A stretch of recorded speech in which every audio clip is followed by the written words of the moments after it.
Hi అండి. ఈ పండ్లను చూసారా? బంక పండ్లు. ఒక్కో చోట ఒక్కోలా పిలుస్తారేమో.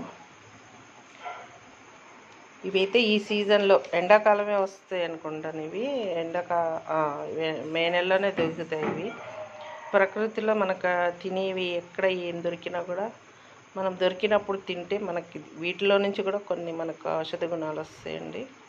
కానీ ఇవి ఎక్కువ తింటే వేడి చేస్తుంది అని చెప్తారు చిన్నప్పుడు మాకైతే.